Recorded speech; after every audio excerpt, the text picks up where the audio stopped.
তো গাইস আমি ফ্রেশ ট্রেশ হলাম, মানে গোসল টোসল করার পর, জিম করার পর। তো এখন বাজে 5টা। তো আমি চলে আসলাম হাঁটতে হাঁটতে আমাদের এই কেলার বাড়িতে। তো এখানে অনেক সুন্দর লাগতেছে, কারণ গ্রামীণ পরিবেশ অনেক সুন্দর হয় মূলত। তো আমি আজ তোমাকে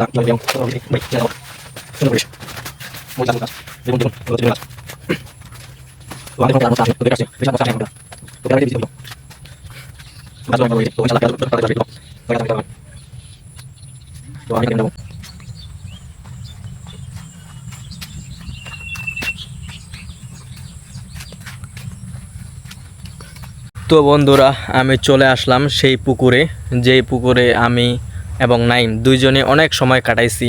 এখান থেকে আমার ভিডিও করার কেরিয়ার শুরু করছিলাম। তো এই যে দেখাচ্ছি, এই যে পুকুরটা, এটা একটা বৈরি গাছ। এখান থেকে আমরা অনেক বই খেয়েছিলাম অবশ্যই। পুকুরটা অনেক সুন্দর করতেছে, কারণ ঘাসগুলো মেরে দিয়ে কোদাল দিয়ে চাষে দিছে, অনেক সুন্দর। তো ওই পাশে দেখতে পাচ্ছেন, ওই দিকে ওই বাস্তবের ওই পাশে বর্ডার, মানে ভারত বাংলাদেশের বর্ডার। তো আমি এখন বাংলাদেশে আছি।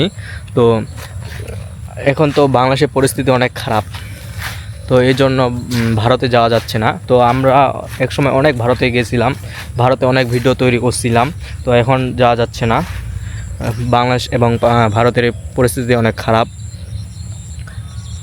এই যে এই পাশে, এই যে বাস্তবগুলোর ওই পাশে বর্ডার, এই যে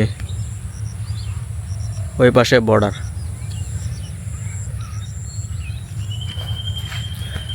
তো আশা করি আমার ব্লগটি এখান থেকে শেষ করব, কারণ এখানে দেখার মতো কোনো জিনিস নাই। তবে আমি ভারত বাংলাদেশের বর্ডারের একটি ভিডিও অবশ্যই আপলোড করব। তো সবাই আমাকে ফলো দিবেন এবং জিমের ভিডিওগুলোকে অবশ্যই শেয়ার করবেন। তো সবাই ভালো থাকবেন, সুস্থ থাকবেন। সবাইকে ধন্যবাদ ভিডিওটি দেখার জন্য।